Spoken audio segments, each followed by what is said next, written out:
Les 15 juges de la Cour internationale de justice prennent place avant que sa présidente ne déclare la séance ouverte.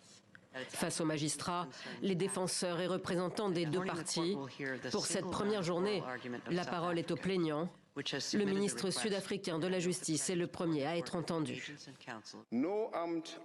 Aucune attaque armée sur le territoire d'un État, aussi grave soit-elle, même une attaque impliquant des atrocités criminelles, ne peut justifier les violations de la Convention, que ce soit sur le plan du droit ou de la morale.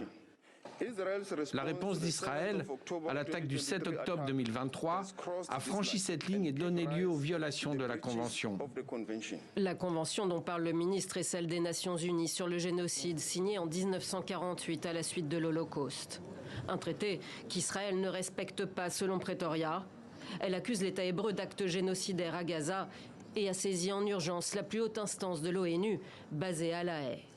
Au même moment, à l'extérieur, des dizaines de manifestants sont présents, drapeau israélien en main, et pour certains, les portraits des otages du Hamas.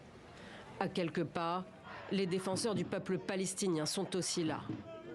L'Afrique du Sud, forte d'un dossier de 84 pages, accuse l'État hébreu d'actes génocidaires à Gaza. Une initiative historique qualifiée d'atroce et absurde à la veille de ses premières auditions par le président israélien. Avec l'hypocrisie de l'Afrique du Sud, nous serons devant la Cour internationale de justice et nous prouverons fièrement notre recours à la légitime défense en vertu du droit humanitaire international. De justice internationale n'entend pas trancher sur les accusations de génocide, ce qui pourrait lui prendre des années, mais elle doit en revanche se prononcer sur la prise ou non de mesures conservatoires telles que la cessation immédiate des hostilités ou la demande d'accès à l'aide humanitaire.